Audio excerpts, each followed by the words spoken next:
하셨죠? 민수기 25장 1절부터 9절까지 함께 읽겠습니다. 이스라엘이 시딤에 머물러 있더니 그 백성이 모압 여자들과 음행하기를 시작하니라. 그 여자들이 자기 신들에게 제사할 때 이스라엘 백성을 청하며 백성이 먹고 그들의 신들에 절함으로 이스라엘이 바알 부올에게 가담한지라. 여호와께서 이스라엘에게 진노하시니라. 여호와께서 모세에게 이르시되 백성이 수령들을 잡아 태양을 향하여 여호와 앞에 목매어 달라. 그리하면 여호와의 진노가 이스라엘에게서 떠나리라. 모세가 이스라엘 재판관들에게 이르되 너희는 각각 바알 부올에게 가담한 사람들을 죽이라 하니라. 이스라엘 자손의 온 회중이 회막문 앞에서 울 때에 이스라엘 자손 한 사람이 모세와 온 회중의 눈앞에 미디안의 한 여인을 데리고 그의 형제에게로 온지라. 아론의 손자 엘르아살의 아들 비느하스가 보고 회중 가운데에서 일어나 손에 창을 들고 그 이스라엘 남자를 따라 그의 막사에 들어가 이스라엘 남자와 그 여인의 배를 꿰뚫어서 두 사람을 죽이니 연병이 이스라엘 자손에게서 그쳤더라. 그 연병으로 죽은 자가 2만 4천 명이었더라. 아멘. 새 첫 주일 성경 말씀이 영광이 되고 축복이 감사가 넘치는 본문을 고르야 되는데 험악한 것을 골랐습니다.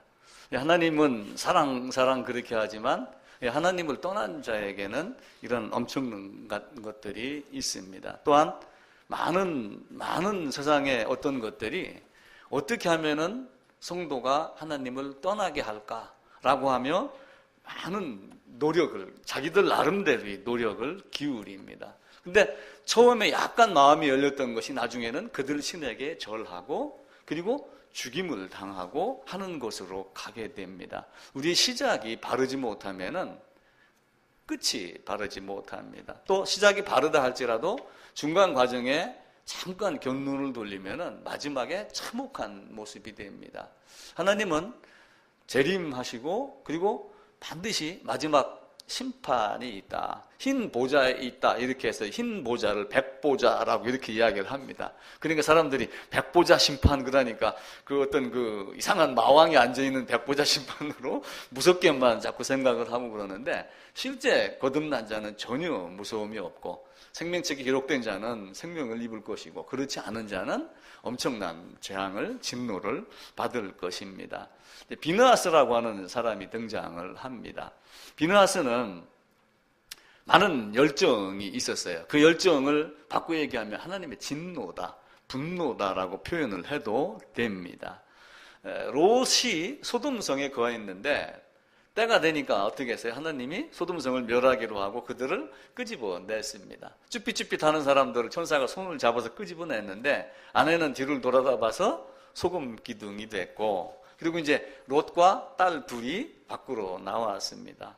그런데 그 소돔이 멸망당하는 걸 보고 그것이 얼마나 험악했던지 온 세상이 다 멸망당하는 줄 알고 아버지하고 우리 두 딸밖에 인류가 남지 않았다. 이래 생각을 하고 딸이 아버지가 잠들고 술에 취했을 때 들어가서 같이 동침을 하고 자식을 얻었는데 우리가 이렇게 해서라도 종족을 번성시켜야지 되겠다. 이렇게 해서 모압이라고 하는 자식을 얻었습니다. 그렇게 하고 난 그 다음 날에는 둘째 딸이 똑같은 짓을 해서 암몬이라고 하는 자식을 얻었습니다. 이제 창세기 이제 민수기 25장 그 22장, 23장, 24장에 보게 되면은 누가 등장을 하냐면 발락이라고 하는 사람이 등장을 해요. 발락. 근데 이 발락이 누구냐면은 그 롯과 큰 딸의 관계로 일어난 모압의 후손의 발락의 모압 족속이 이게 왕입니다. 왕. 근데 이 발락이 이스라엘을 또 어떻게 하면 해코지를 할까? 멸할까라고 하는 것으로 마음을 다잡고 발람이라고 하는 사람을 여기서 동원을 합니다. 발람. 근데 이 발람은 당시에 종교 연구가이면서 거짓 선지자이면서 탐욕이 가득한 사람이었어요. 그래갖고 이들을 돈을 주고 사갖고 이스라엘을 저주해라 라고 하는데 하나님이 개입을 하셔서 저주를 못하게 하지요. 근데 저주를 못하게 하니까 나중에는 어떻게 하냐면 이 발람이 꾀를 내가지고 모압 여인들, 미디안 여인들을 동원해갖고 이스라엘을 유혹을 해서 음행을 하게 만드는 장면이 민수기 25장입니다. 결국은 이 발람이 나중에는 모세가 명령한 다른 군사들에 의해서 죽임을 당합니다. 이 비느하스의 열정, 비느하스가 그 장면을 보고 남녀가 텐트 안으로 들어가서 사랑을 나누는 그 위에다가 칼을 꽂아갖고 둘을 다 한꺼번에 죽였다. 이렇게 하죠. 근데 당시에 그런 열정은 살인이라 보지 아니하고 정당한 법 집행의 개념으로 본 거예요. 그러니까 바울이 예수 믿는 자를 잡아서 가두고 그리고 죽이고 하면서도 내가 율법이 이르는 흠이 없고 유대교의 열심이었다라고 하는 그 열심이 사실은 정신상으로는 누구의 정신을 닮은 거냐면은 비느하스의 정신을 닮은 거예요. 그런데 바울이 나중에 후회를 하지요. 아, 내가 잘못된 열심을 했구나. 열심으로는 열심히 했는데 실제는 씨앗이 없는, 알맹이가 없는 열심을 했구나 라고 하는 것을 갖게 됩니다. 이만큼 비느하스가 했던 식의 바울이 거듭나기 이전에 했던 열심이 유대인들의 열심이었어요. 근데 그 열심이 사실은 바른 열심은 아니었지. 얼마나 그들이 열심이었냐면은 가이사의 것은 가이사에게, 그리고 하나님의 것은 하나님에게 라고 하며 동전에다가 화상 새긴 걸 보고 말이 많았잖아요. 빌라도가 가이사의 화상을 그린 어떤 신체나 얼굴을 그린 깃발을 가지고 예루살렘 성 안으로 들어왔습니다. 밤에. 낮에 들어오면 유대인들이 반발을 하니까 밤에 몰래 갖고 들어왔어요. 그걸 알고 날이 새자 유대인들이 빌라도에게 쫓아가서 그 당장 밖으로 내라, 찢어내라, 태워버려라 이렇게 했는데도 빌라도가 말을 듣지 않았어요. 그러고 이스라엘 유대인들이 데모를 합니다. 데모를 해갖고 빌라도에 몰려가는데 빌라도가 군사를 끌고 와가지고 유대인들 앞에서 협박을 해요. 너희가 물러나지 않으면 칼로 너희를 죽이겠다. 그렇게 이야기를 하니까 유대인들이 어떻게 했겠어요? 도망갔겠어요? 아니면은 반항을 했겠어요? 반항을 했어요. 비느하스의 정신을 이어받은 겁니다. 그렇게 하니까 이들이 딱 땅에 엎드려갖고 우리 옛날 그 영화 보면은 조선시대 전하 죽여주시옵소서 이거 있잖아요. 땅에 딱 엎드려갖고 목을 쭉 빼고 그걸 치우지 않으려면 우리를 죽여라. 그래갖고 유대인들이 일제히 다 땅에 엎드려서 목을 내놓고 있었습니다. 근데 빌라도가 그걸 보고 물러섰어요. 그래서 유대인들이 그때 알은 게 뭐냐면은 빌라도는 겁쟁이다. 빌라도는 별것 아닌 존재다. 이걸 알은 거예요. 그 후에 예수님과 바라바의 사건이 있었을 때 바라바 내놔. 안 내놓으면은 알지? 너는 친구 아니야 가이사의? 이렇게 하며 빌라도를 협박을 하고 사실은 예수를 죽이는데 앞장섰던 잘못된 열심일 수도 있고 비느하스만 보면은 잘된 열심일 수도 있습니다. 이제 바울도 이런 모습이었지만 나중에는 진짜 복음을 알고 이것으로 인하여 변화해야지 되는데 이것이 아닌 나의 열심이었구나 라고 하며 이전에 가졌던 그 열심과 그 정성과 그 강단을 가지고 다시 누구를 전하기 시작했냐면 예수 그리스도의 복음을 전하기를 시작을 했습니다. 당연히 우리가 여러 가지를 가져야 되지만은 오늘 신년 첫 주일이라 제가 성경 말씀을 이야기를 안 하고 아주 불경스럽게도 인간이 어떤 마음 자세를 가져야지 신앙을 바로 할 수 있을까라고 하는 사람의 근본에 대한 것을 먼저 말씀을 드려야지 됩니다. 물론 신앙을 하려면은 첫 번째는 거듭나는 것이 있어야지 돼요. 그리고 이제 거듭나기 위해서는 먼저 내가 죄인이구나.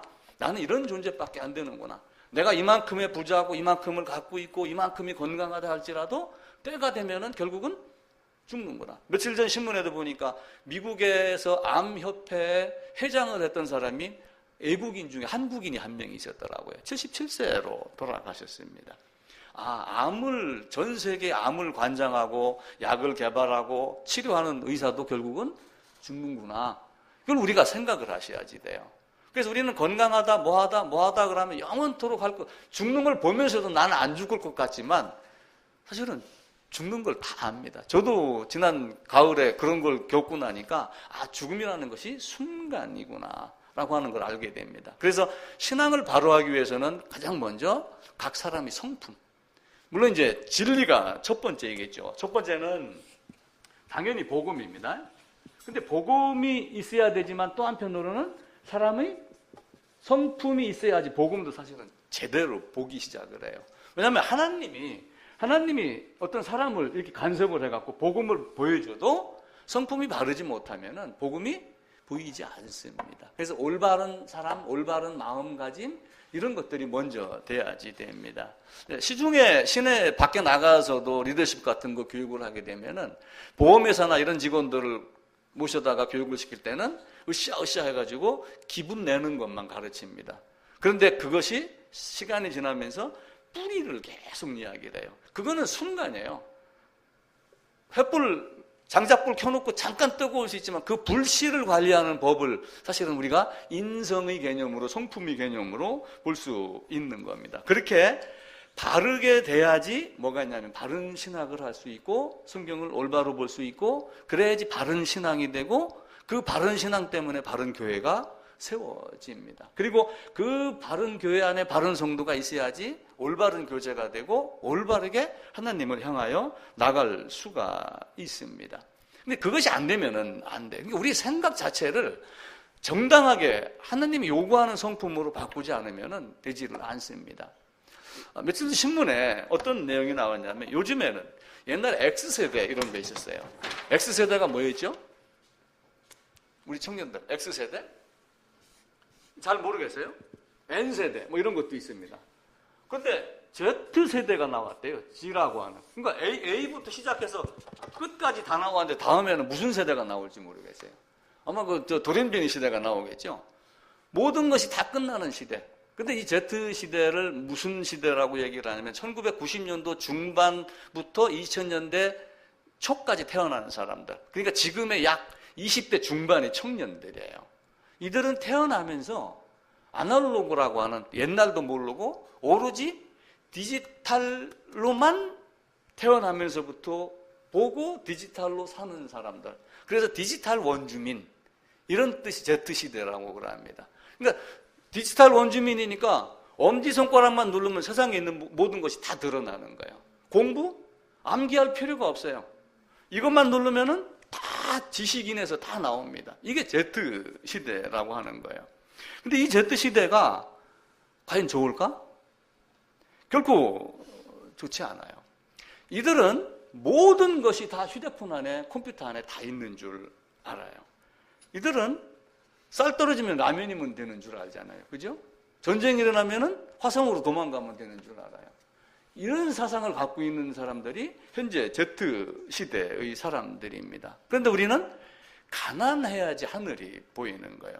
바로의 채찍이 가장 강하고 가장 아팠을 때 하나님께 부르짖는 부르짖음이 가장 컸습니다. 신기하게도 하나님은 그 때를 맞춰갖고 그 몇 년 전부터 모세가 태어나게 했고 그리고 광야에 가서 훈련받고 그리고 그 때에 맞춰서 보냈고 그리고 끄집어냈고 이렇게 하는 거예요. 그래서 비느하스든 바울이든 초대교회든 그런 어려운 핍박이 있었을 때 그들은 신앙이 자라납니다. 당시에도 문화가 있었고 쾌락이 있었죠.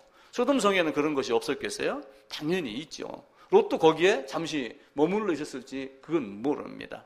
그럼에도 불구하고 오직 예수 그리스도 한 분만 외칠 때 그런 모든 것들을 다 멀리 할 수가 있습니다. 왜 초대교회 교인들은 죽음을 불사하고 예수를 따랐을까요? 왜 로마 황제가 네로가 그때 예 하고 그냥 잠깐 마음만 속이면 된다고 생각하고 고개만 숙이면 된다고 하고 살아나지 왜 그렇게 했을까라고 하는 것을 우리가 한번 생각해 볼 필요가 있잖아요. 그들은 하나님의 복음을 정확하게 알았기 때문에 그것을 감히 부정한다고 생각하지 못한 거예요. 내가 죽어도 그것은 부정하지 못한다. 내 가슴에 칼이 들어와도 절대로 거짓으로 부정할 수 없는 그 복음이 내 마음 안에 있으면은 그렇습니다. 그런데 세상은 어떠냐면은 세상의 종교와 우상은 인간의 노력을 요구를 합니다. 인간이 무엇을 해야지 축복을 받는다 이렇게 생각을 합니다. 그런데 하나님은 그렇게 하지 아니하고 내가 주는 것, 네가 가난했을 때 부르짖을 때 내가 너에게 무엇인가를 준다라고 말씀을 하죠. 우상은 종교는 인간의 노력을 요구를 합니다. 돈 많은 자에게는 돈을 많이 내라. 재주 좋은 자에게는 열심히 해서 네 재주로 충성 봉사하고 헌신하고 희생하고 하는 이런 것들을 가르칩니다. 그게 미끼가 될 수 있고, 그런데 그렇게 해도 평안한 마음이 있었나요? 당신은 즐거웠을지 몰라도 집에 돌아가서 저녁에 천장을 바라보며 오늘 내가 한 일을 가만히 살펴보면은 과연 이것이 정말일까? 그래서 죽기 전까지 죽음에 대한 두려움을 갖고 있었습니다. 콘스탄틴 황제가 종교 좋다, 예수 믿어라 이렇게 했었지만 그 사람도 죽기 바로 직전에 세례를 받았다고 그래요. 왜 그러냐면은 세례를 받고 나서 살다가 죄를 지면 또 지옥에 간다 이런 관점, 그런 관념이 있었던 거예요. 그래서 세례를 받는 순간 나는 온전해진다. 그러니까 참고 하다가 마지막 숨 고르기 직전에 나에게 세례를 달라. 뭐 이렇게 했다는 말이 있습니다. 과연 그렇게 한다고 또 되는가요? 그것도 되지 않습니다. 근데 초대교회는 가난의 의미가 무엇인가를 철저하게 알았습니다. 하나님께 나아가는 방법이 무엇인가를 철저하게 알았어요. 소나 양을 가지고 나에게 나와라. 소나 양이 없으면은 비둘기라도 좋다. 비둘기 없으면은 밀가루 한 주먹만 갖고도 나올 마음만 있으면 너희는 나에게 나와서 속죄제를 드릴 수가 있다라고 하는 그 죄가 무엇인가를 깨닫는 상한 심령, 오직 나의 능력이 아니라 하나님이 주시는 은혜라고 하는 그것 하나만 가지고 짐승 머리에다가 안수하고 희생 제물을 드리고 그렇게 했습니다. 그 짐승 제물에다가 안수하고 동물이 제물 되게 하고 그걸 죽이면서 죽이는 의미가 무엇인가를 그들은 계속해서 배운 거예요. 지금 초등학교 이번에 강릉 사건도 체험학습 가서 사고가 났습니다. 그럼 체험학습은 뭐예요? 머리로 말고 직접 겪으면서 하라고 그렇게 하는 거예요. 그러니까 하나님은 예수의 복음을 미리 체험학습으로 가르칩니다. 이게 이제 창의적 교수법이라는 것이 있어요. 옛날에는 일방적으로 강의를 했습니다. 근데 요즘 초등학교 가면 모든 책상이잖아요. 토론해서 발표해라, 주제만 던져주고 하는 그런 창의적 교수법이나 체험학습을 사실은 구약에서 하나님이 양의 제사, 짐승의 제사, 성전 이런 모든 모형 예표로 가르쳤고 역사를 통해서 가르쳤고 예수님은 주변에 있는 다양한 환경들을 다 끄집어다가 그걸 가르치셨습니다. 그런데 우리는 여기서 뭐만 하려고 그러냐면은 컴퓨터 들여다보고 이제는 하나님이 필요 없는 그런 시대가 된 거예요. 하나님이 없어도 우리는 살 수 있다라고 하는 시대로 바뀌게 되는 거죠. 쿠팡? 하면 다 오는, 쿠팡이면 모든 것이 다 되는 줄 알아요. 이마트 가면 세상에 있는 모든 것이 다 있는 줄 압니다. 십계명도 거부를 합니다. 초등학교 학생들이 앞으로 뭐가 되고 싶니? 라고 하는 1, 2, 3, 4, 5번째가, 5번째가 뭐냐면은 유튜브 1인 방송가가 되는 겁니다. 그런 정도로 지금 이 미디어가 발달이 되어 있어요. 그 1인 방송하면서 뭐 합니까? 어떤 때는 음식 씹는 소리만 들려주고, 그림만 보여주고, 그리고 때로는 음란도 하고, 이렇게 하며 돈을 버는데 그들에게 십계명을 들이대면 좋아하겠어요? 좋아하지 않죠. 그래서 그들은 성경을 멀리 합니다. 그 비느하스가 그 불의를 보고 분개하여 일어났던 그런 심령들이 지금 이 땅에서는 잘 생기지를 않습니다. 그냥 도덕적으로 조금만 내가 다른 데서 들키지만 않으면 되는 걸로 여기고 사는 것들이 굉장히 많았습니다. 그런데 로마 시대 예수님은 어떠한 상태에서 오셨어요? 로마의 군인들 창칼을 가지고 찌르고 죽이고 자기 남편 앞에서 아내가 겁간당하는 것, 자식이 앞에서 부모가 죽는 것, 재산을 몰수해 가는 것, 이런 많은 것들을 다 겪게 했습니다. 세리를 통해서 세금 부과하는 그 이상을 걷게 해가지고 세금까지도 드러내는 어떤 이런 모습들을 갖고 있죠. 한국에 동남아 노동자들이 오면 행복하게 살까요? 그렇지 않아요. 잘해주는 사람도 굉장히 많습니다.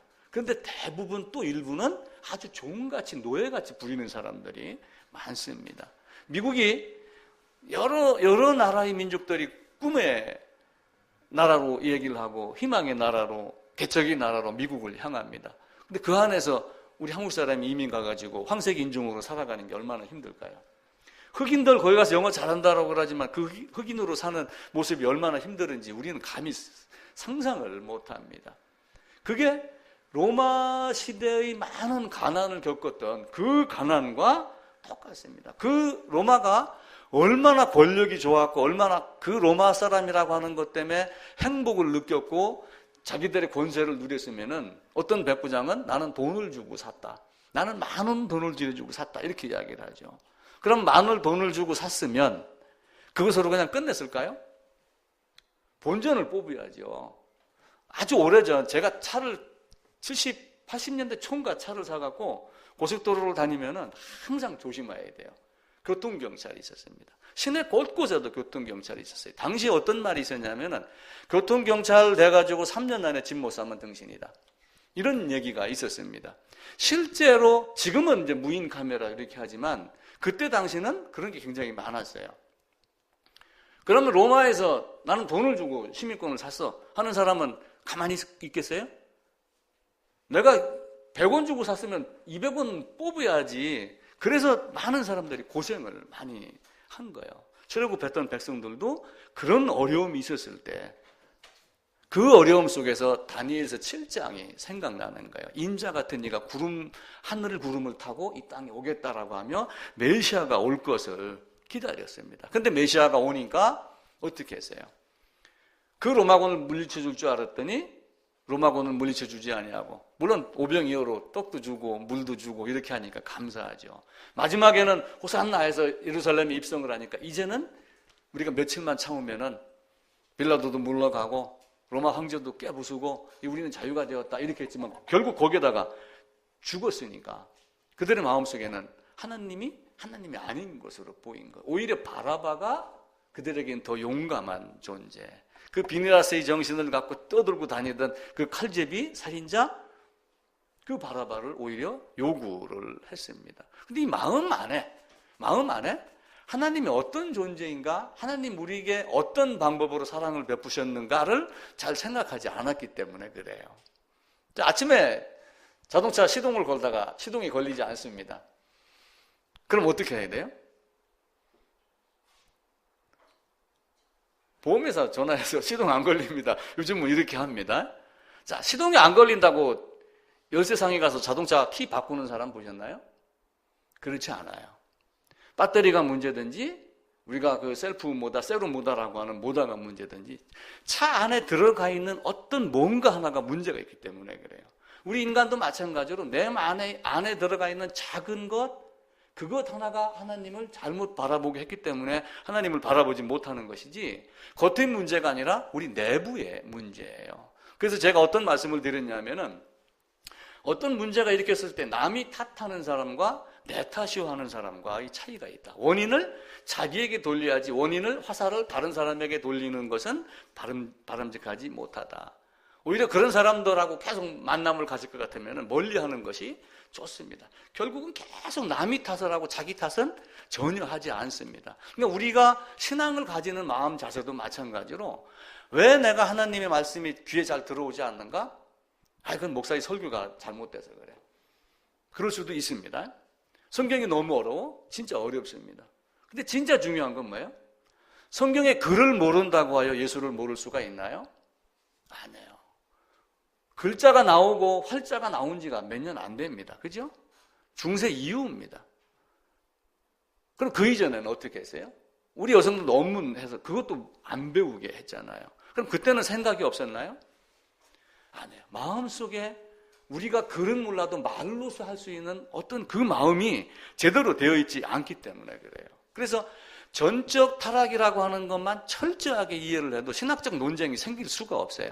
전적 타락이 이해가 안 되기 때문에 알미니안주의가 나오고 펠라기우스가 나오고 그렇게 하는 거예요. 그 전적 타락만 인정을 한다면은 성경이 보이기 시작을 하는 거예요. 그러니까 바로 앞에서는 전적 타락이 무엇인가를 다른 여러 고통을 주어서 내가 아무런 능력이 없는 존재다. 이거를 알게 하는 겁니다. 기드온이 가서 적군을 물리쳤습니다. 그럼 그때 당시에 그 군인들이 바로에게 대항하지 못했겠어요? 할 수 있음에도 불구하고 안 한 이유가 또 나름대로 있겠죠. 우리는 아무것도 아닌 존재다. 그걸 알게 되는 겁니다. 그래서 신앙은 책상 위에서도 해야 되지만 책상 위보다는 현장에 나가면서 하나님은 그래서 수없이 보조규제를 써갖고 역사와 사건과 어떤 사람과 제물 드리는 희생 제사와 이런 걸로 통해 가지고 우리에게 하나님이 어떠한 식으로 너에게 사랑을 가르쳤다라고 하는 것을 계속해서 가르칩니다. 근데 우리는 어쩌다가 어렸을 때부터 들었던 그 방법을 벗어나는 것을 두려워하는 거예요. 왜냐면은 자, 원주에서 엄마 품에 계속 있다가 야, 나 서울로 가가지고 서울대학교 한번 가. 아, 난 서울은 싫어. 이러는 사람이 있나요? 두려워도 출발을 합니다. 마찬가지로 이전 것과 현재 것, 또 성경이 말하는 바가 내가 생각했던 것보다 다르면은 내가 생각한 것을 버려야지 돼요. 과감하게. 그게 성품이며 하나님께 나아가는 방법이기도 합니다. 근데 아인슈타인이라는 사람이 무슨 얘기를 했냐면 정신병자라고 하는 이야기를 했어요. 아인슈타인이 정신병자를 얘기를 하며, 정신병자가 어떤 사람이 정신병자냐? 어떤 방법, 그 방법을 계속 반복해가면서 새로운 결과를 얻으려고 하는 사람은 정신병자다. 그러니까 새로운 결과를 얻으려면 어떤 방법을 동원해야 돼요? 같은 방법으로 해야 돼요? 새로운 방법으로 해야 돼요? 새로운 방법을 해야 돼요. 근데 사람들이 이게 그렇지 않아요. 때가 되면 운빨이 터지면 되겠지라고 하면 같은 방법으로 계속 동원을 하는 거예요. 새로운 방법으로 해야지 새로운 결과를 얻을 수 있는데 같은 방법으로, 현재의 방법으로 계속하여 새로운 걸 얻으려고 하는 사람은 정신병자다. 이렇게 결론을 내렸습니다. 시중에 시내에 가면은, 사회 가면은 뭐가 많냐면은 자기 개발이 많아요. 자기 개발 도서가 수만 권입니다. 여러분 인터넷 뒤져가지고 자기 개발 도서 지식인에다 한번 물어봐 보세요. 그럼 목록 쫙 나옵니다. 그런데 왜 자기 개발이 안 될까요? 자기 개발이 안 되는 이유. 자기 개발 책이 그렇게 많은데도 자기 개발이 안 되는 이유. 왜 계세요? 자기를 빼고 하기 때문에 그래요. 자기를 집어넣고 해야 되는데 자기를 빼고 남을 어떻게 하면 남을 변화시킬까? 여기에다가 신경을 쓰는 거예요. 자기 개발은 내가 변하기 위한 것이지 다른 사람을 변하게 하기 위함이 아니에요. 자기 개발에서 자기를 빼고 자꾸 개발을 하려니까 개발이 안 되는 거예요. 그래서 신앙인의 바른 마음 자세는 결국은 누구에게로 가냐면은 자기 자신에게 먼저 가야지 됩니다. 저는 안경을 썼습니다. 이 집사님 안경 안 썼어요. 홍 집사님도 안경 안 썼습니다. 그런데 안경이 없는 사람이 없어요. 안경은 다 쓰고 있습니다. 어떤 안경을 쓰고 있느냐? 생각의 안경, 마음의 안경. 코에다가 걸치지 않는 마음속에 있는 안경이라는 것이 있어요. 그 안경을 가지고 뭘 하냐면 나는 이렇게 성경을 볼 거야. 나는 이렇게 세상을 볼 거야. 라고 하면 자기가 세상을 보는 방식이라고 하는 게 있어요.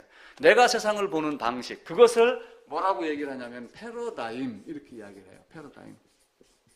그러니까 패러다임이 딱 이게 고착이 되면은 고집이 돼버리는 거예요. 그래서 나만의 방식이 있는 거예요. 근데 나만의 방식이 아니라 성경이 요구하는 방식으로 신앙을 하셔야지 됩니다. 내가 아무리 옳다고 해도 성경이 아니라면 아닌 겁니다. 그래서 성경이 무엇을 말하는가를 계속해서 찾아야지 돼요. 세상은 어떻게 얘기를 하냐면 이렇게 이야기를 해요. 사람이 눈이 있습니다. 먼저 본다. 보면은 행동이 바뀐다. 그러면은 결과가 바뀔 것이다. 이렇게 합니다. 맞을까요? 틀릴까요? 맞기도 하고 틀리기도 합니다. 성경은 그렇게 이야기를 하지 않고 먼저 보면은 뭐가 바뀌냐면은 결과가 먼저 바뀌어요. 그리고 결과에 따라서 살아나는 행동이 시작이 되는 것. 이게 사실은 성화의 과정이 여기서 되는 거예요. 근데 밖에서는 어떻게 얘기를 하냐면은 생각이 바뀌면 행동이 바뀐다 이렇게 이야기를 해요. 당연히 행동이 바뀌죠. 근데 결과가 없는 행동은 인간의 노력을 요구하는 종교로 변질이 됩니다. 그래서 거듭나지 아니하고 뭘 먼저 요구를 하냐면 신앙생활을 열심히 하는 것은 이거야 라고 하며 제시를 하고 끝에 가서는 연말됐을 때 내가 그럼 진짜 가진 것이 뭐지? 내가 무정란이야? 유정란이야? 이걸 생각을 했을 때 고민이 되기 시작을 합니다. 이 패러다임 마음의 안경을 성경에다가 초점을 맞춰야지 돼요. 나는 위대한 존재입니다. 위대한 존재임에도 불구하고 나보다 더 위대한 존재가 있어요. 자, 배가 바다에서 이렇게 해가지고 지금 미칠한 데가 여기다 포를 하나 딱 달고 배가 쫙 나갑니다. 깜깜한 밤이에요. 이건 비디오도 있습니다. 근데 이쪽에서 뭐가 있냐면은 불이 번쩍번쩍 이렇게 불빛이 비춥니다. 그러니까 미칠함대 함장이 야 비켜, 나는 세상에서 제일 큰 배야, 빨리 비켜. 그러니까 이쪽에서 뭐라고 답이 왔냐면 네가 비켜. 그러니까 뿔따구가 난 거예요. 아니 인마, 내가 미칠함대 함장이야, 안 비키면 너 죽어, 나 별 2개야. 아, 그래도 당신이 비켜야지 됩니다. 왜 그랬을까요? 이거 등대였어요. 등대여서 1등병이 별 2개한테 당신이 비키세요 이렇게 얘기를 한 거예요. 자, 여기 봐보세요. 그 땅이 이렇게 있습니다. 배가 가면은 부딪혀요, 안 부딪혀요? 아니, 요거 작다고 해도 실제 작은 거예요? 실제 작은 게 아니에요. 자, 지구를 가만히 봐보세요. 지구가 이렇게 둥글지만은 드러나 있는 건 육지고 속으로 들어간 건 바다예요. 여기서 요만큼 나왔다고 해서 작은 건가요? 이 지구 전체죠. 그죠? 하나님입니다. 인간의 생각과 하나님의 생각과 다릅니다. 그걸 우리가 먼저 마음에다가 깊이 새기셔야지 돼요. 등대는 여기서 이렇게 서갖고 불 비추는 등대는 원칙이에요. 원칙. 또한 이것을 진리 이렇게 보시면 돼요. 여기서 내가 배를 타고 아무리 큰 소리를 쳐도 이것을 깨부술 수 있어요? 요만큼밖에 드러나지 않았다 할지라도 그게 물 위에 떠있는 흙이 아니기 때문에 이 기반 전체가 이 멘틀 위에 있잖아요. 비켜갈 수 없습니다. 내가 멈춰야지 됩니다. 이게 원칙입니다. 원칙을 어기면은 죽음만이 있어요. 하나님을 어기면 마지막에는 죽음밖에 없습니다. 우리는 하나님은 사랑이다 라고 이렇게 애치지만 사랑을 거부했을 때의 종말이 어떤가를 철저하게 아셔야지 돼요. 비참합니다. 하나님은 비느하스 보고 죽이라 이렇게 얘기를 합니다. 나를 떠난 자는 사정없이 죽여라. 그래서 계시록 20장 21장에 가게 되면 심판에 대해서 죽은 자도 살려내서 죽여버립니다. 그게 하나님입니다. 우리는 하나님 사랑이니까 다 덮어주는 걸로 생각하고 거절하고 생각을 하지만 하나님은 정말 냉정합니다.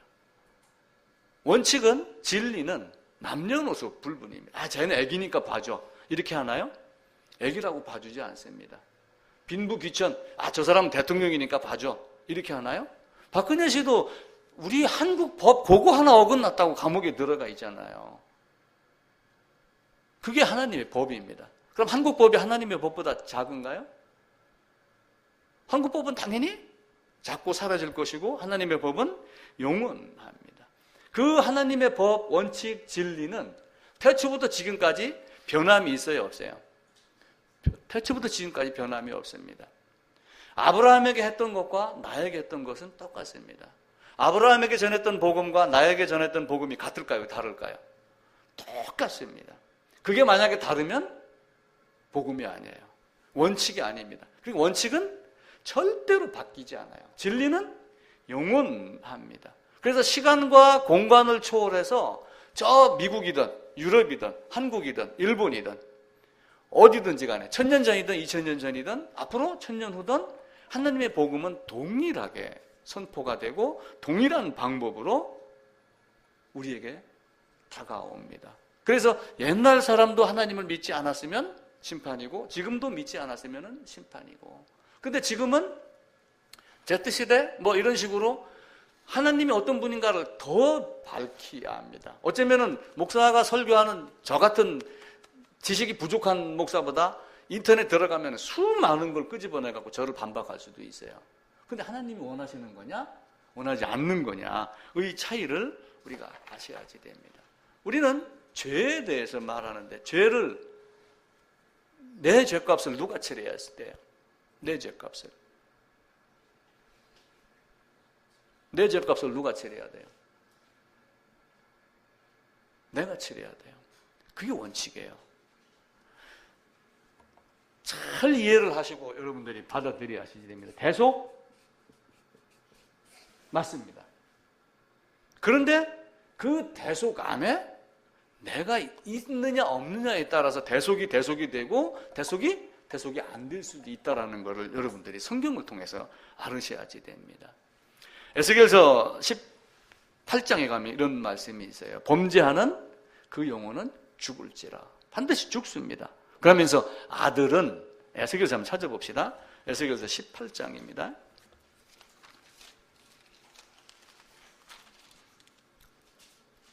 20절입니다. 제 성경으로 1176쪽입니다.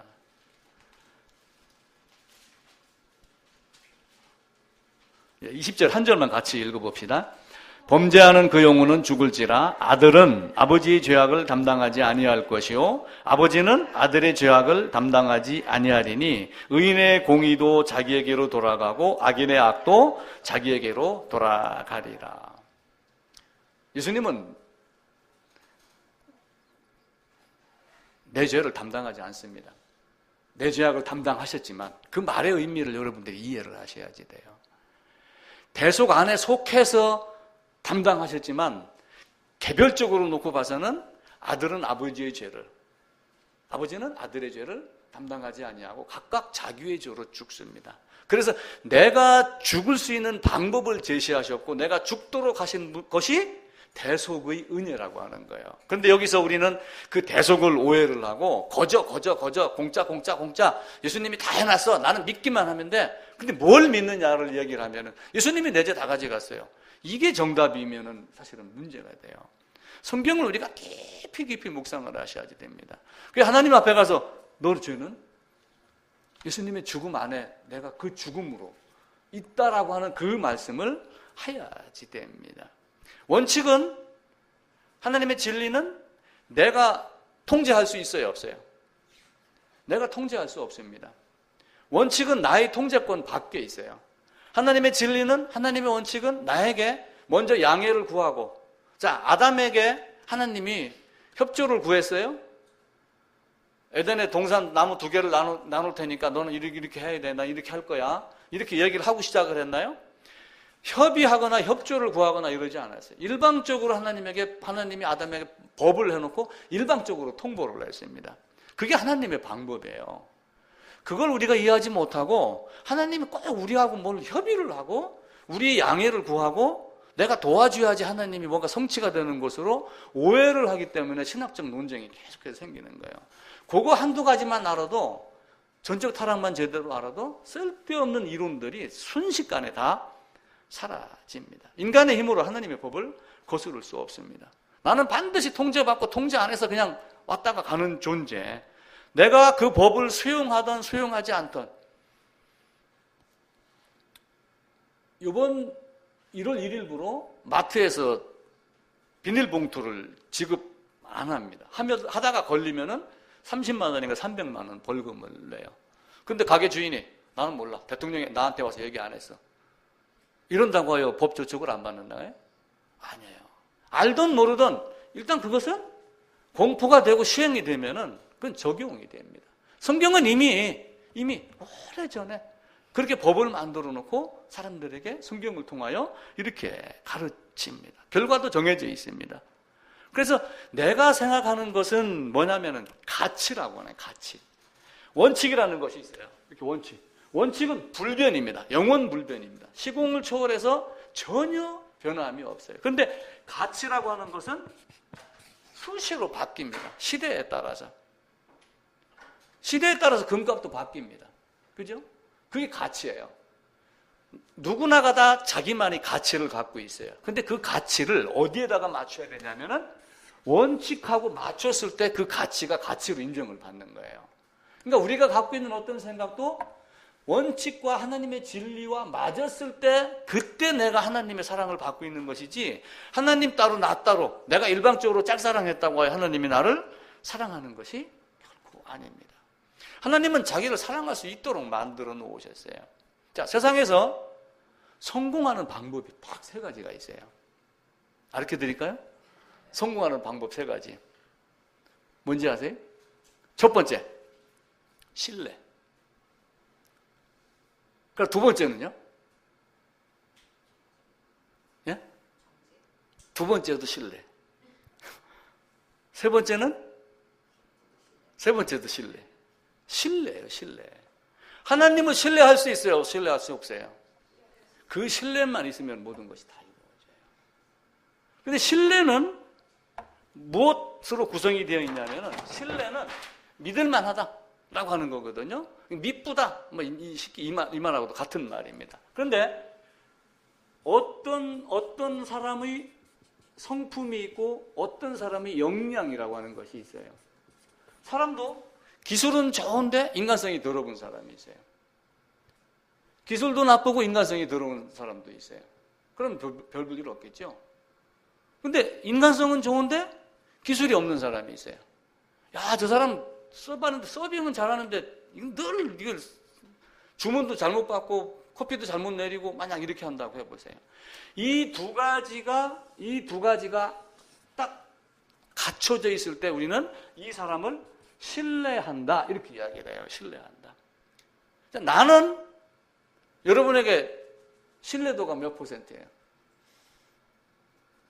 웃지 마시고. 인간은 신뢰도가 없어요.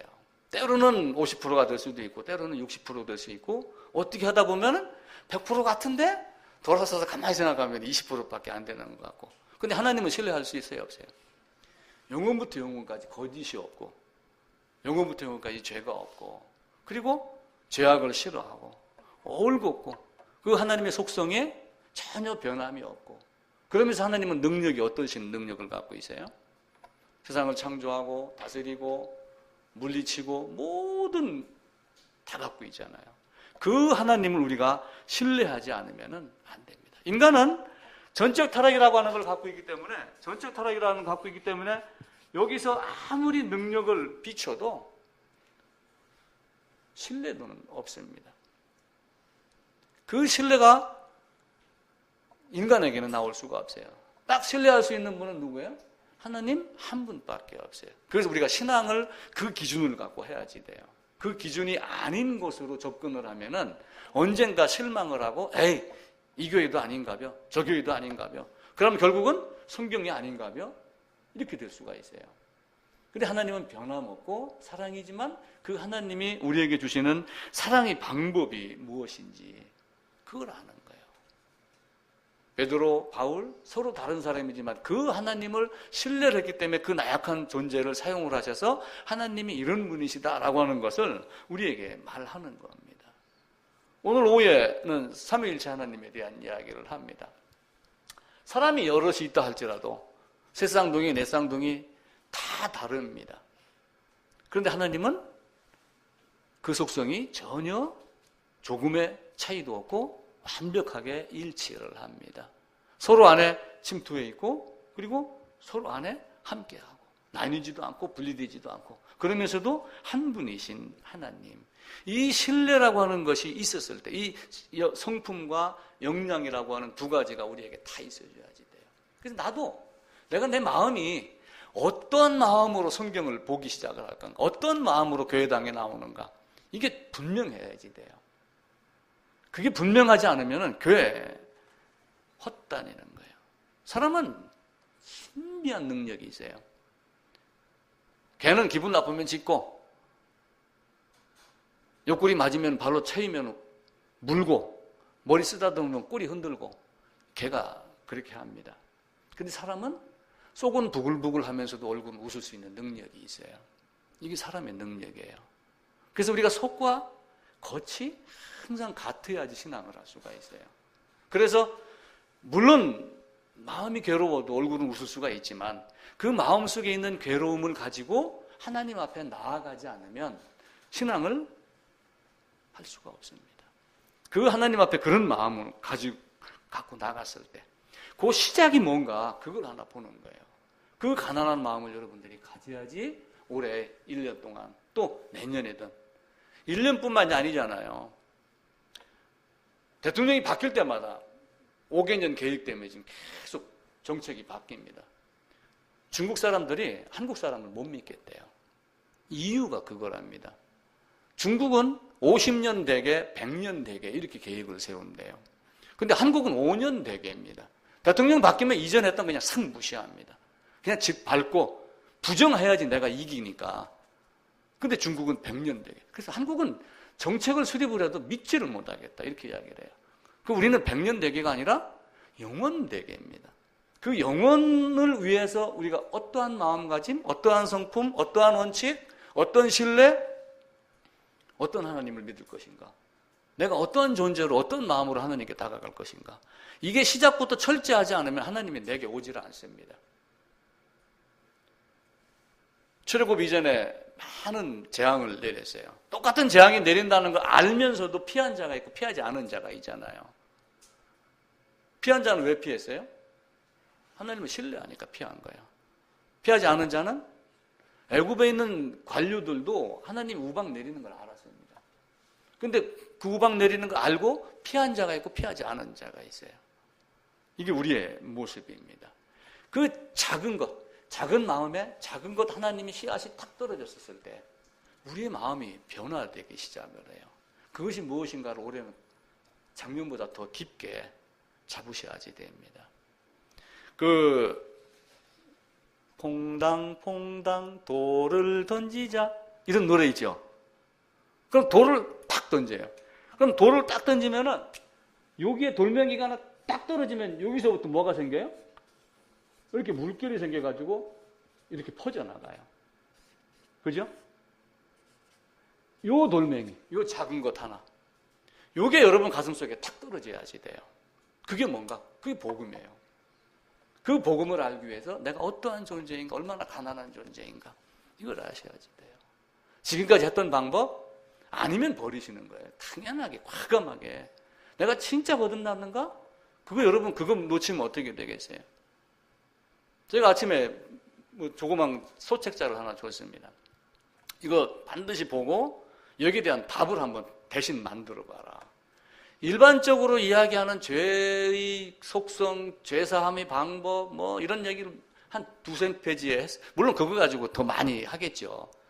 근데 그것을 뛰어넘어서 우리가 정리할 수 있는 능력이 있어야지 됩니다. 하나님은 가난한 자에게 복음을 주셔요. 마음이 가난한 자에게. 다윗이 도망가다가 바르실레를 만났잖아요. 이번 1월 달에 좋은 생각에 오디 오물렛이라는 글이 있었어요. 그게 무슨 내용인가 봤더니 어떤 왕이 전쟁 중에 막 패해서 도망가고 막 이렇게 하다가 어느 숲속에를 숨어 들어갔는데 어느 노파가 오디 오물렛을 만들어 주더랍니다. 그래갖고 그걸 맛있게 먹었어요. 그렇게 하면 그런 과정을 거쳐갖고 다윗과 같이 복권하는 이런 모습이 된 거예요. 그래갖고 왕이 자리에 다시 돌아가서 나중에 그 노인네를 잊어버렸어요. 생각에서. 그러다가 이제 죽을 때가 다 됐는데 갑자기 그 오믈렛이 먹고 싶은 거야. 그래가지고 왕궁 요리사를 불러가지고 그때 그 맛대로 오믈렛을 만들지 않으면 너는 죽여버릴 거야. 그렇게 얘기를 했어요. 그랬더니 그 왕궁 요리사가 목을 떡 내면서 아예 죽여주세요.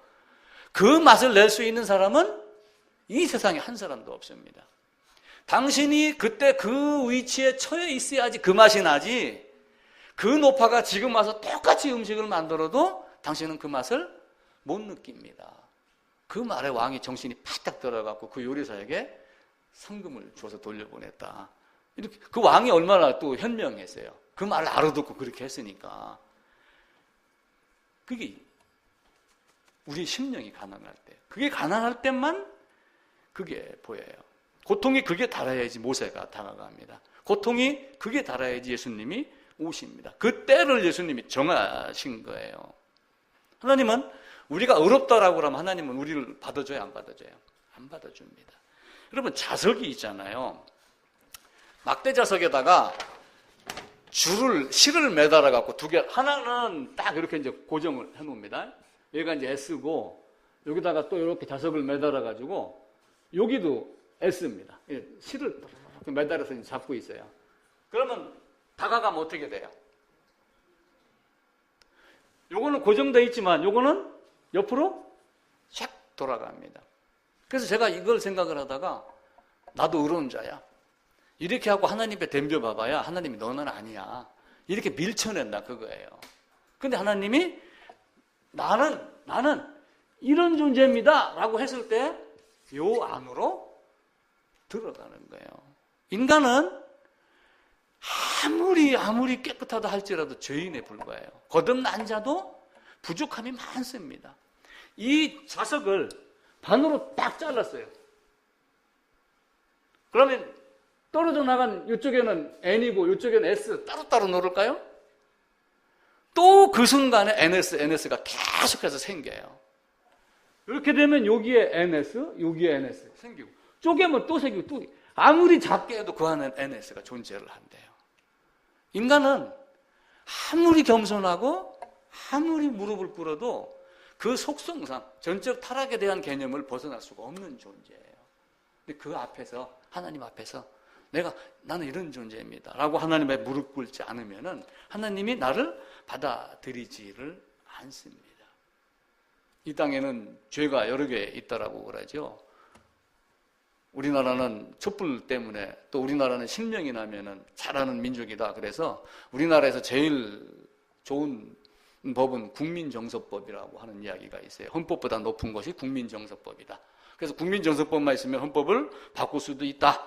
뭐 이렇게 이야기를 하는 사람들도 있습니다. 큰 죄는 괘씸죄라고 그럽니다. 근데 괘씸죄보다 더 큰 죄가 있대요. 들킨 죄. 안 들키고 했으면 괜찮은데.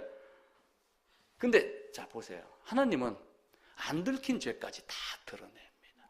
나중에 여기서는 우리가 안 들키면 되는 줄 알고 가장 큰 죄가 들킨 죄라고 하면 우스개로 넘어가지만 하나님 앞에서는 안 들킨 죄까지 다 드러내요.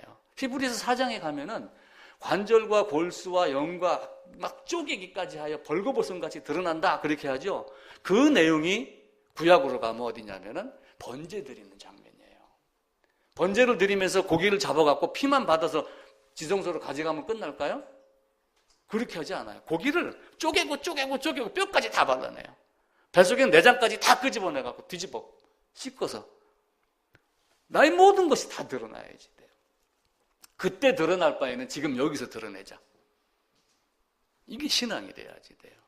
여기서 감추고 아무리 할렐루야 외쳐도 종교에 불과하면은 하나님이 그때 가서 내가 너를 모른다 이렇게 이야기를 해요. 그럼 어떻게 되겠어요? 그럼 끝입니다. 하나님은 자 태양빛이 이렇게 있어요.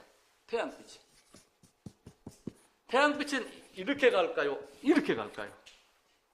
직진만 합니다. 태양빛은 구불구불하지 않아요. 하나님의 법도 하나님도 올곧게 직진만 합니다. 그러다가 내가 여기서 못 가요. 내가 지금 가로막고 있습니다. 그러면 어떻게 해요? 그래도 하나님은 끝까지 나를 비추고 계셔요. 기회는 계속 주어지는 거예요. 일반 은총입니다. 그래서 깨달으면 특별 은총이 되는 거고 그걸 깨닫지 못하면은 그냥 일반 은총에서 햇빛은 따스한 거야.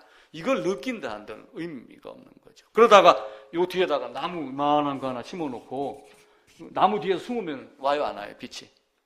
그것도 안 옵니다. 내가 태양 앞으로 직접 나가야지 돼요. 그 두려움을 가지고 하나님 앞에 나아갔었을 때 그 하나님 우리에게 보이는 거예요. 영화 관상이라는 영화가 있어요. 혹시 관상 보셨어요? 무엇 느끼셨어요? 재미있다. 재미있죠. 저도 재미있게 봤어요. 마지막에 송강호가 하는 말이 있어요. 참 나는 미련하게 파도만 봤다. 얼굴 모양새만 보고 잘하니 못하니 영문이 아니니 이것만 했는데 저 파도를 일으키는 바람을 보지 못했다. 이렇게 고백을 하는 장면이 나와요.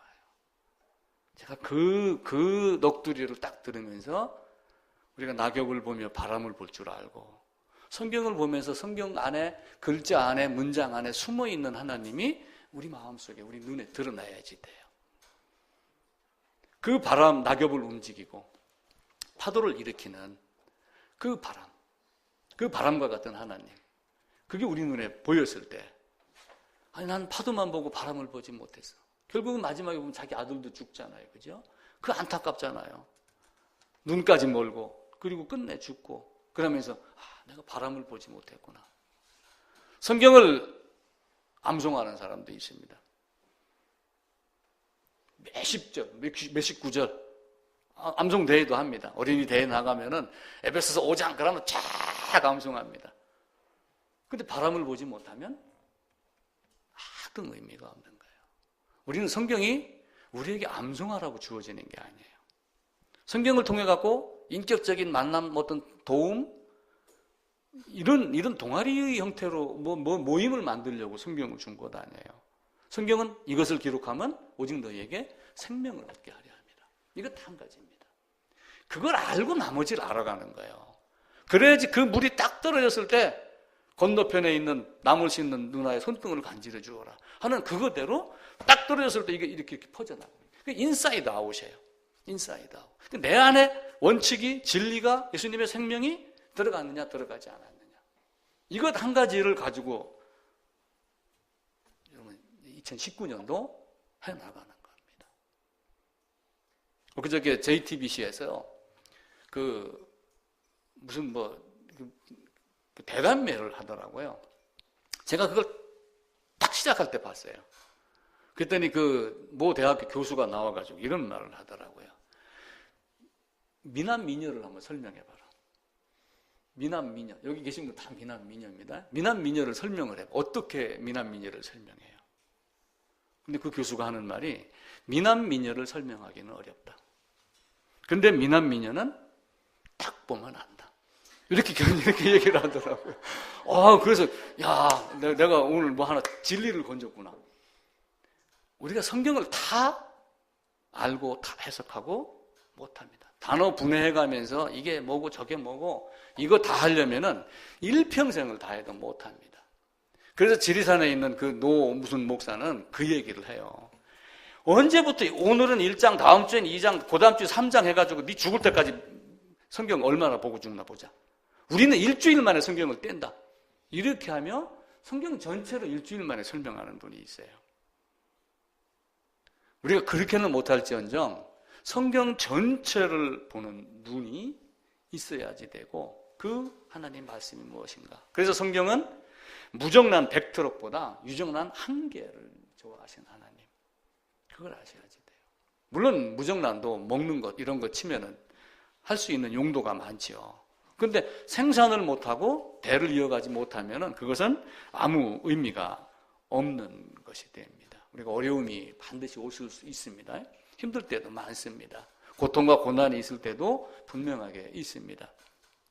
어떤 새는 바람이 강하게 불을 때 새 집을 짓는데요. 왜 조류학자가 하는 얘기가 그렇게 하면은 지면서 집이 부서지냐 튼튼하게 세워지느냐가 결정이 나잖아요. 더 강한 집을 짓게 하려고 바람 부를 때 갖다가 쌓는다고 그럽니다. 그래서 우리가 올 한 해도 어려움이 많겠지만 없으면 더욱 좋겠죠. 혹 그런 일이 있더라도 우리의 신앙이 이겨낼 수 있는, 스스로를 들여다보고 내가 어떤 존재인가라고 하는 존재 가치, 내가 소유한 게 무엇인가라고 하는 내가 가지고 있는 소유한 것의 가치, 이게 소유 결핍이고 존재 결핍이면 안 돼요. 그것을 우리가 꼭 마음속에 갖고 있어야지 됩니다. 그 마음속에 갖고 있는 그것을 우리가 세상에서는 내공 이렇게 이야기를 하죠. 그 내공을 갖고 어떤 사람이 감히 침범할 수 없는 어떤 위엄을 갖고 있는 것, 이게 그 사람이 그 사람이 인격, 품격, 이것이 돼요. 그래서 제품할 때 품자를 써갖고 품격도 사실은 만들어져 가는 겁니다. 전적 타락한 존재는 스스로 품격을 만들 수가 없어요. 인격도 만들 수가 없고 하나님의 사랑으로 그것이 만들어져 가는 그런 한 해가 꼭 되셔야지 됩니다. 싸움도 입술로 하는 게 아니라 몸으로 하는 거예요. 중국 무협소설 봐보세요. 시작할 때 주인공 등장하기 전에는 가지각색의 무기가 등장을 합니다. 고춧가루부터 눈 멀게 하는 순간, 그런데 딱 고수는 무기가 없어요. 몸으로 싸워요. 실제 몸으로 싸운답니다. 운동선수들도 보면은 하수들은 무기를 갖고 덤비고 고수는 몸으로 싸운다. 이렇게 이야기를 해요. 우리도 신앙, 거듭남과 성화 꼭 딱 두 가지로 몸으로 싸워서 이겨내는 그런 것들이 우리 모두에게 오래 있어야지 됩니다. 작년에 연말에 혹 후회했다 할지라도 후회 없는 인생은 없습니다. 근데 후회가 있는데도 그 후회를 어떻게 고쳐나가고 바꿔나갈 것인가 라고 하는 것을 하지 않는 것보다 더 큰 후회는 없다.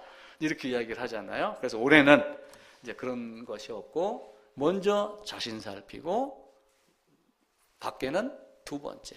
그리고 남이 탓이 아니라 원인을 항상 누구에게 돌려요? 자기에게 돌리고 왜 내게 성경이 잘 보이지 않을까? 왜 내게 신앙이 잘하지 않을까를 자기에게서 차지하지 성경이 너무 어려워. 설교가 너무 재미가 없어. 이런 게 아니라 내가 어떠한 마음이냐에 따라서 모든 것이 달라진다. 라고 하는 것 여러분들이 꼭 기억을 하시고 오늘 성경 말씀보다도 두런두런 우리 마음가짐에 대한 이야기를 했습니다. 마음의 안경을 잘 가져야지 된다. 마음의 안경을 똑바로 써야 된다. 그 마음의 그 안경 색을 바꾸면은 다르게 보여요.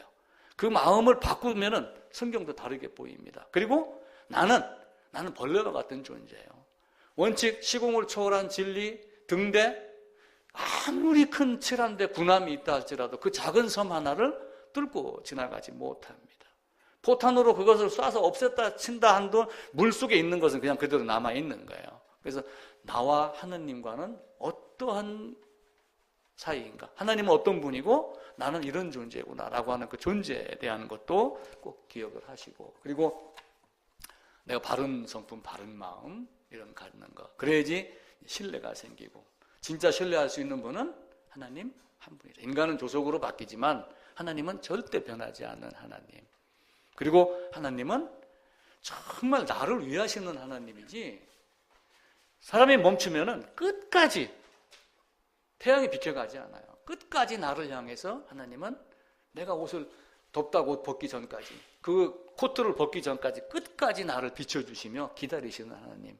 그 하나님 앞에 스스로 안 돼! 라고 물러가는 이런 어리석은 것 없이 아름다운 올해가 되기를 부탁을 드리겠습니다. 올해 안에 건강하시고 기도하는 시간도 많이 가지시고 그리고 연말에 나는 이런 기쁨이 있을 거야 라고 하는 그 기쁨을 오늘 대구로 돌아가셔가지고 30가지씩 적으세요. 그래서 그 기쁨을 만들어가는 과정을 여기서 살아내시는 이런 또 신앙도 되시기를 부탁을 드리겠습니다.